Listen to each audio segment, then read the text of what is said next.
5 मे जागतिक व्यंगचित्रकार दिनाच्या हार्दिक शुभेच्छा देतो आणि पुढील अनेक वर्ष आपली हसण्याची जावं त्यासाठी आम्ही आहोत. मित्रो, व्यासपीठावरील आदरणीय अप्पा देशपांडे, मला गुगल मॅपसारखं मार्गदर्शन करणारे चिंटू हे माझे प्रिय मित्र चावलास पंडित, कधी फोन केला तर शब्दाचे फटकारे मारणारे माझे प्रिय मित्र प्रभाकर वायरकर, कार्टून्स कंपनीचं अध्यक्षपद सांभाळताना तुम्हाला मित्रांची टीमची गरज लागते आणि ते काम रात्रदिवस करणारे कार्टून्स कंपनीचे सचिव योगेंद्र भगत, विश्वास सूर्यवंशी, अतुल पुरंदरे, विवेक प्रभुगोळस्कर, उमेश कवळे आणि सर्व व्यंगचित्रकार. आज 5 मे हा जागतिक व्यंगचित्रकार दिन आहे.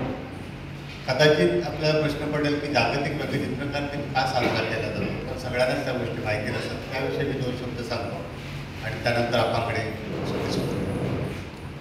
मित्रो, 5 मे 1895 रोजी जगातलं पहिलं रंगीत कार्टून प्रसिद्ध, म्हणून 5 मे हा जागतिक व्यंगचित्रकार दिन साजरा केला. त्या अगोदर व्यंगचित्र छापून येत होती, तर ती ब्लॅक अँड व्हाईट. रंगीत चित्र छापून येण्याची परंपरा 5 मे 1895 रोजी सुरू झाली आणि ती सुद्धा अमेरिकेमध्ये न्यूयॉर्क जर्नल नावाचे वर्तमानपत्र होतं, अजूनही आहे, आणि त्याचे संपादक होते जोसेफ पुलिस. जो पुलित्झर पुरस्कार जो दिला जातो त्यांच्या नावाने, ते हे जोसेफ पुलित्झर. ते मूळचे हंगेरीचे, अमेरिकेतून स्थायिक झाले. ते वकील होते, राजकारणी होते आणि संपादक होते. आणि त्यांना व्यंगचित्रांची आवड होती, म्हणून त्याने आपल्या वर्तमानपत्रामध्ये रिचर्ड आउटकट नावाचा एक व्यंगचित्रकार होता, त्याला व्यंगचित्र काढायची ऑफर केली आणि तो रिचर्ड आउटकट होगन्स ॲली नावाने एक व्यंगचित्रांची स्ट्रीप दर रविवारच्या न्यूयॉर्क वर्ल्डमध्ये जर्नलमध्ये काढली. ती इतकी लोकप्रिय झाली की त्यांचं जे स्पर्धक दैनिक होतं न्यूयॉर्क वर्ल्ड, त्याच्यामध्ये सुद्धा ती सेम स्ट्रीप दुसरे संपादक, त्यांचं नाव विल्यम हर्स्ट होतं, ते सुद्धा सेम स्ट्रीप आपल्या वर्तमानपत्रामध्ये छापायला सुरुवात केली आणि त्यावेळेला कॉपीराईट्स वगैरे हा प्रकार नव्हता. आणि दर रविवारी दोन्ही व्यंगचित्रकारांची शाब्दिक स्पर्धा सुरू होती. त्यावेळेस त्याच काळामध्ये रंगीत छापायला सुरुवात झाली आणि दुसरा रंग जो छापायला सुरुवातीला आला तो पिवळा रंग होता, येलो. त्यावेळेचे व्यंगचित्रकार व्यंगचित्रावरती जी कॅप्शन लिहायची व्यंगचित्रांवरती, ते आम्ही आता वरती लिहितो किंवा व्यंगचित्राच्या खाली लिहितो, त्याऐवजी जो कार्टूनिस्ट जे कॅरेक्टर काढायचे त्याच्या धाग्यावरती ती वाक्य लिहिलेली असायची. म्हणजे आता तुम्ही टी शर्टवरती वगैरे वाक्य बघता बघा, त्या पद्धतीने व्यंगचित्रकार ती धाग्यावरती ती कार्टूनची वाक्य लिहिली. त्यांच्या धाग्याला पिवळा रंग होता. दोघांची स्पर्धा इतक्या खालच्या पातळीला आली, म्हणजे आजच्या राजकारणाचे जे कॉमेंट्स असतात तर त्याच्यापेक्षा खालच्या पातळीवरती त्यांची ती चर्चा व्हायला लागली आणि तिथून येलो जर्नलिझम हा शब्द वृत्तपत्रकार. आपण जे भाषेमध्ये अनेक शब्द वापरतो, वृत्तपत्रकारिता, येलो जर्नलिझम, हे बरेचसे शब्द हे व्यंगचित्रकारांनी दिलेले, त्याविषयी व्याख्यान देता येईल तीन. उदाहरणार्थ जीप शब्द आहे, हा सुद्धा एका व्यंगचित्रकाराने निर्माण केलेला शब्द आहे. टिनटिन नावाचा कॅरेक्टर व्यंगचित्रकाराने शब्द का निर्माण केले, कारण त्याने व्यंगचित्रावरती शब्द लिहित असताना कमीत कमी शब्दांची आवश्यकता असते आणि त्यामुळे त्यांच्याकडून असे नकळतपणे काही नवीन शब्द निर्माण झाले. हे येलो किड हे गाजलेलं पात्र जे 5 मे 1895 रोजी प्रसिद्ध झालं. मग हा वर्ल्ड कार्टूनिस्ट डे कसा साजरा व्हायला लागला, तर अमेरिकेमध्ये तिथल्या व्यंगचित्रकारांची एक संस्था होती, त्याचं नाव आमच्या कार्टून्स कंपनीचं SCC, त्याचं नाव NSC, national society of cartoons. दुसऱ्या महायुद्धामध्ये सैनिक जे घायल झाले त्यांना आनंद मिळवून देण्यासाठी सैनिक तिकडे जायचे, त्यांना कार्टून्स काढून दाखवायचे, त्यांचे कॅरिकेचर्स करायचे. आणि मग त्यांनी ठरवलं की आपण एक जागतिक व्यंगचित्रकार दिन साजरा करायला पाहिजे, म्हणजे ऑकेजन काय करायचं. म्हणून मग त्यांनी 5 मे 1895 रोजी येलो किड प्रसिद्ध झालं, तो 5 मे हा दिवस जागतिक व्यंगचित्रकार दिन म्हणून निवडला आणि त्याप्रमाणे ही व्यंगचित्रकार दिन साजरा करण्याची परंपरा सुरू. व्यंगचित्रकला ही प्रचंड महान आहे, की 1000 शब्दांचं काम एक व्यंगचित्र करतं असं म्हणतात, पण त्या तुम्ही प्रदर्शनामध्ये खाली बघाल अनेक राजकारण्यांना, आपण ज्याकडे राजकारणी किंवा नेत्यांची सुधारणा करतो, ह्या कलेने वेळ लावतो. त्याच दरम्यान मिकी माऊस हे कॅरेक्टर वॉल्ट डिस्नीचं आलं होतं आणि महात्मा गांधींचे कार सुद्धा असे मिकी माऊस सारखे होते. त्यामुळे सरोजिनी नायडू महात्मा गांधींना मिकी माऊस नावाने आणणार. आपण रशियातल्या स्टॅलिनचं नाव वाचलं असेल. स्टॅलिनचं वर्तमानपत्र, त्या वर्तमानपत्रामध्ये एक व्यंगचित्रकार होता, त्याचं नाव बोरिस येफिमोव. तो आत्तापर्यंत होता 108 वर्ष तो जगला. 108 वर्षापर्यंत वयाच्या 20व्या वर्षी त्याने काम चालू केलं. वयाच्या 108 वर्षापर्यंत तो बोरिस येफिमोव काम करत होता. त्या स्टॅलिनच्या वर्तमानपत्रामध्ये बोरिस येफिमोव कार्टून काढायचा. स्टॅलिन त्याचा संपादक होता. स्टॅलिन व्यंगचित्रांचा एवढा प्रेमी होता की त्याच्या ऑफिसमध्ये मागच्या भिंतीवरती त्याचं रोज एक कार्टून तो फ्रेम करून लावायचा. रोज ते कार्टून बदलायचे. त्या बोरिस येफिमोवला स्टॅलिन संपादकाच्या 4 पट जास्त पगार देत असे. ही व्यंगचित्रकलेची ताकद आहे. शंकर पिल्ले ज्यांनी शंकर स्विकली नावाचं जे साप्ताहिक काढलं, त्या साप्ताहिकाचे चाहते वर्गणीकार पंडित नेहरू होते. आणि तिथल्या निवडक व्यंगचित्रांचं जेव्हा पुस्तक काढण्याचं ठरलं तेव्हा त्या पुस्तकाला पंडित नेहरूंनी स्वतः प्रस्तावना लिहिली. आणि त्या प्रस्तावनेमध्ये नेहरू लिहिलेले की डोंट स्पेअर मी, माझ्यावरती सुद्धा व्यंगचित्र काढायचं तुम्ही सोडू नका. माझ्यातून काही चुका झाल्या तर मला सुद्धा तुम्ही व्यंगचित्रातून माझ्या टीका करा माझ्या. आणि पंडित नेहरूंचा ज्यावेळी वाढदिवस असायचा त्यावेळी इंदिरा गांधी शंकर यांच्या ऑफिसमध्ये जायच्या. पंडित नेहरूंवरती त्यांची काही कार्टून्स काढलेली असतील, त्यातलं एखादं निवडायचं आणि त्या फ्रेम करून पंडित व्यंगचित्रकलेची.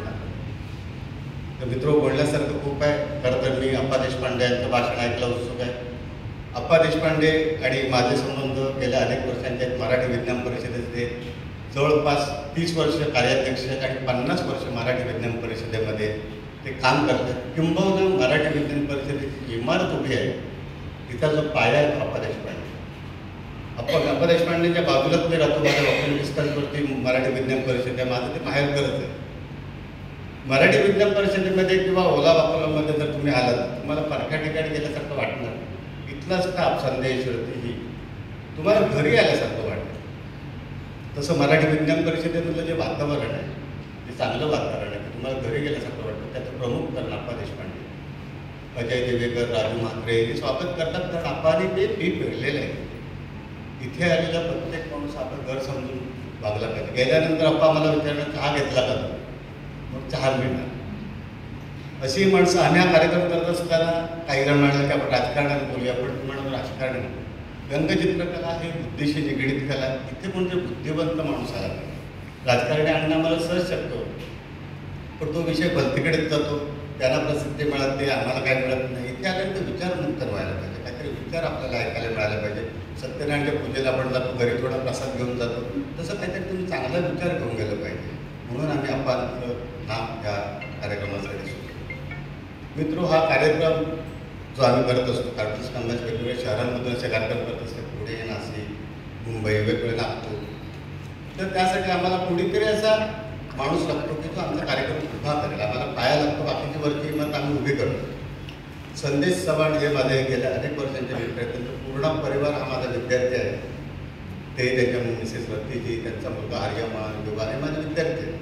अनेक वर्ष तर माझ्याकडे शिकायला येत होते व्यंगचित्रकला. त्यापेक्षा मी माणुसकी जास्त शिकवतो, व्यंगचित्रकला कमी शिकवतो. आणि मला वाटतं शिक्षकांनी पण आम्ही तेच केलं पाहिजे. अभ्यास कमी शिकवायला पाहिजे आणि ह्युमॅनिटी जास्त शिकवायला ते होताना दिसत. तर ते माझे संदेशजी चव्हाण काय माझ्या मागे लागले होते सर माझ्याकडे एखादा कार्यक्रम करा. पण माझं असं मत होतं जनरली आपण तसं घरच्यांना आणि मित्रांना पैशाची फोडणी टाकणं बरोबर वाटत नाही. पण ते माझे मागेच लागले. यावर्षी केलाच नाही तर मी तुमच्याशी बोलणार नाही. म्हणून मी त्यांना ही संधी दिली पैसे खर्च करण्याची. हा माझा असा दिलदार मित्र आहे. मी त्यांची माफी मागून सांगतो. कारण त्यांनी मला सांगितलेलं आहे सर माझी स्तुती करायची नाही, पण मी विकास सबरी यांचा मित्र आहे. आणि विकास सबरी यांची खासियत होती की मी त्यांच्यासोबत असायचो, जायचो त्यांच्यासोबत. तर ते कोण नवीन माणूस आला ना की त्याला विचारायचं, अरे तू यांना ओळखत नाही. आपण नार्वेकर त्यांना चांगलं ओळखतो, सुहास नार्वेकर. तू यांना ओळखत नाही. संजय मेरे जगप्रसिद्ध आहे. म्हणजे ते आपली ओळख करून देतात का अपमान करतात ते काय कळायचं. संदेश चव्हाणला माझा स्वभाव माहिती असल्यामुळे माझ्याबद्दल काय बोलू नको. माझं कर्तव्य आहे. हा कार्यक्रम प्रिय मित्र संदेश चव्हाण माझा एवढा दिलदार मित्र आहे की त्याचं मालवणला एक हॉटेल आहे, छान हॉटेल आहे. तुम्ही सर्वांनी लक्षात ठेवा. कधीतरी पर्यटक म्हणून तिथेचा अप्रतिम हॉटेल ओला वाकोला आहे. तर त्या हॉटेलमध्ये जा, मला ते काय बोलवत होते सर या, पण मला 8 तासाचा किंवा 4 तासाच्या वरती प्रवास सहन होत नाही. मी त्यांना म्हणून मी पुण्यापर्यंतच जा.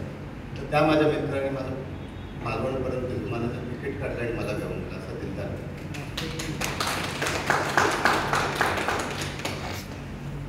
त्यांच्या मला तर थोडं भारावल्यासारखं होतं, पण असा दिलदार मित्र आहे माझा. तर हे हा जो कार्यक्रम आहे हा त्यांच्या पुढाकाराने केलेला, त्याबद्दल त्यांचा अभिनंदन आणि आभार मानतो. आणि ही सगळी सूत्र आपण जय हिंद जय महाराष्ट्र झालेलं आहे. जनरली अध्यक्षांचं भाषण झाल्यानंतर कार्यक्रम समाप्त असतो, पण तरी पण मी जास्त वेळ तुमचा घेणार नाही. I will be very quick in my talks. तर असंच एकदा आम्ही संमेलन भरवलं होतं, जादूगारांचं आम्ही संमेलन भरवलं होतं सर. आणि जादूगारांच्या संमेलनामध्ये संजय मिस्त्री एक जादूगार पण आहेत आणि त्या जादूगारामध्ये माझी भेट झाली संजय मिस्त्रींची. आणि मग नंतर मग आमची त्याच दिवशी मैत्री झाली आणि आम्ही आमचा मैत्रीचा प्रवास आम्ही सुरू ठेवला. नंतर मग मी माझ्या मुलासाठी त्यांच्याकडे गेलो होतो की ड्रॉइंग क्लाससाठी. ते म्हणाले तसे मार्केटिंगमध्ये एकदम एक्सपर्ट आहेत. मग ते म्हणाले अरे ह्याला कशाला घेऊन येतोस, मग तू पण ये, बायकोला पण घेऊन ये, मुलांना पण. म्हणजे आम्ही एंटायर फॅमिली आम्ही तो कोर्स जॉईन केला होता. एंटायर फॅमिली पॅकेज होतं. बायको पण तिकडे हसते आहे. तर त्यांच्याबद्दल त्यावेळेला मग मी सेल्स शिकलो होतो, म्हणजे how to sell your product, ते शिकण्यासारखं होतं. तर ओला वाकोलामध्ये अशा प्रकारचे आम्ही जे कार्यक्रम आयोजन करत असतो, तो आमचा उद्देश तोच असतो की अशा प्रकारच्या कार्यक्रमामध्ये कुठेतरी काहीतरी कसा तरी कनेक्ट मिळावा आणि कला क्षेत्रामध्ये किंवा आपल्या स्पोर्ट्समध्ये कुठेतरी माणसाला कारण की आज कसं डिजिटल युग झालेलं आहे. डिजिटल युगामध्ये कुठेतरी आपल्याला ह्या कलेमध्ये टिकून राहायचं आहे. आता सध्या एक उपक्रम चालू आहे. आज आपल्याकडे एक साहित्यिक आपले देशपांडे सर आहेत. तर शंतनू नायडू म्हणून आहेत. शंतनू नायडूंचा एक उपक्रम चालू आहे मुंबई बुकीज म्हणून. तर ते विविध शहरांमध्ये ते असं पुस्तक वाचनाचा कार्यक्रम करत असतात आणि ते प्रॉपर बुक असतं ते. आणि त्यांना पण आम्ही पत्र लिहिलं आहे. आणि कारण की आता ते आता मुंबईमध्ये काही पार्क्समध्ये वगैरे आणि काही असे घेतात. तर पार्क्समध्ये तर पावसाळा आहे, तर पावसाळ्यामध्ये कसे घेत असतील. तर अशा पद्धतीने उपक्रम करून इनफॅक्ट अशा उपक्रमामध्ये आमचा काही फायनान्शियल बेनिफिट आमचा नसतो. आमच्या ऑफिसमध्ये स्टाफ सगळे मला ओढत असतात अरे सर काय करताय, ते आम्हाला कामाला लावतात. पण सर्व ठिकाणी तुम्ही फायनान्शियल बेनिफिट बघायचे नसतात. काही ना काही आपण आपल्या समाजासाठी आपला एक हे असतो, वी आर रिस्पॉन्सिबल, आणि तसं आम्ही करत असतो. मला 2 शब्द बोलण्याची संधी दिली. कार्टुनिस्ट कंबाईन यांचं मी थँक्यू बोलतो आणि 2 शब्द संपतो. Thank you so much. तुम्हाला दाखवायला आणलेलं तर मला वाटतं हे एक प्रॉपर व्यक्ती आहे ज्यांना हे दिलं तर त्याचं काहीतरी चीज होईल. आणि ह्याच्यामध्ये जी कॅरिकेचर्स आहेत ती जवळ 72 आहेत आणि ह्याचे एवढ्या मोठ्या फ्रेम करून सवाई गंधर्ववाल्यांनी मला इन्व्हाइट करून, म्हणजे श्रीनिवास जोशी आहेत, त्यांनी शिवाजी मंदिरला माहिती ऑन दी स्पॉट स्केच केलेलं एका व्यक्तीचं, म्हणजे मृदंग वाजवणारे, ते बघून त्यांनी मला इन्व्हाइट केलं. आणि भीमसेनजी 2011 साली गेली, त्या वर्षी तिथपर्यंत 3 दिवस प्रोग्राम चालायचा सवाई गंधर्व. पण त्या वर्षी पण त्यांनी 5 दिवस केला. आणि 5 दिवस ह्या 72 कॅरिकेचर्सचं माझं मोठ्या एक्झिबिशन एवढ्या मोठ्या हॉलमध्ये त्यांनी स्वतः डिस्प्ले करून मला चांगले पैसे देऊन त्याच्यामध्ये हे पुस्तक मी रिलीज केलं. म्हणजे आणि हे पुस्तक रिलीज झालं आहे श्रीनिवास जोशी यांच्या हस्ते सवाई गंधर्वच्या स्टेजवर. म्हणजे कॅरिकेचर म्हणजे कार्टून आणि क्लासिकल म्युझिक याचा काहीही संबंध नाही. पण तिथे माझं एक्झिबिशन बरं. पण ही व्यक्ती मला आता प्रॉपर वाटली म्हणून मी त्यांना एक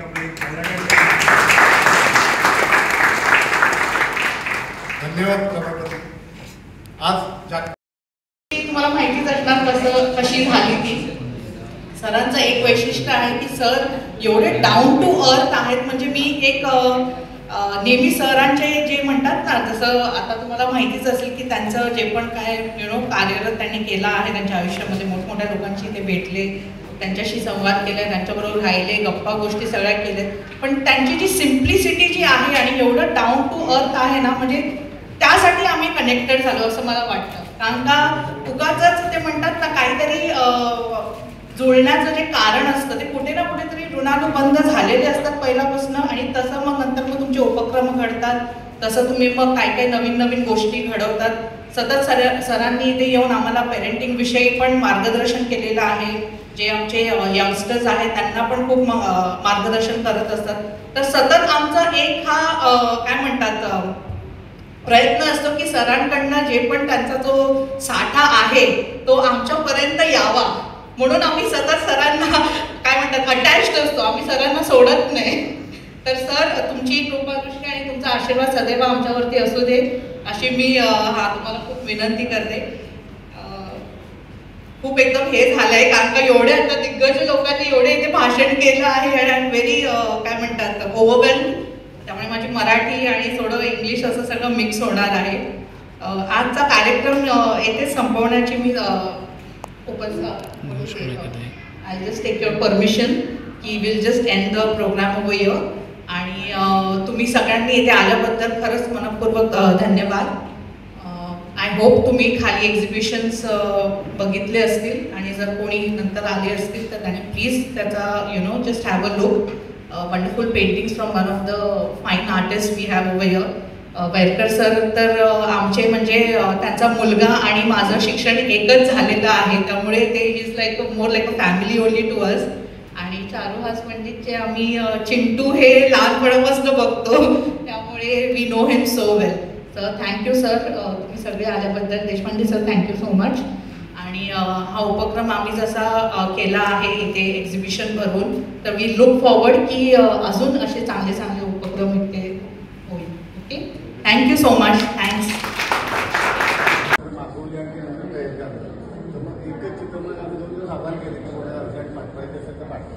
आज 5 मे जागतिक व्यंगचित्रकार दिन. या निमित्ताने कार्टून महोत्सवाचं जे आयोजन केलं होतं त्या महोत्सवामध्ये अनेक व्यंगचित्रकारांनी आपला सहभाग नोंदवला. आणि अशा या सुंदर कार्यक्रमास ज्येष्ठ साहित्यिक आणि मराठी विज्ञान परिषदेचे कार्यवाहक श्री अ.पा. देशपांडे हे आम्हाला प्रमुख पाहुणे म्हणून लाभले आणि त्यांनी अत्यंत उत्तम असं मार्गदर्शन आणि काही माहीत नसल्या गोष्टी आज आम्हाला ऐकायला मिळाल्या. हे आमचं भाग्य आहे. त्यांचं मी कार्टूनिस्ट कंबाईनतर्फे मनपूर्वक स्वागत करतो. तसेच संजय मिस्त्री यांचे मित्र ओला वाकोलाचे संदेश चव्हाण व त्यांची टीम यांचं कौतुक करावं तेवढं थोडंच. हे जे सगळं सुंदर आयोजन केलेलं आहे त्यांनी, खालचा हॉल आणि वरचा हॉल, खरंच आम्हाला आले इतकं सुंदर वाटलं. मस्त. आम्ही पुण्यावरून आलो सगळे आणि इतकं सुंदर की आमची कल्पना जी होती त्याच्यापेक्षा आम्हाला खूपच काहीतरी वेगळं बघायला मिळालं. तर कार्टूनिस्ट कंबाईनतर्फे आम्ही त्या सर्व टीमचं मनपूर्वक स्वागत करतो.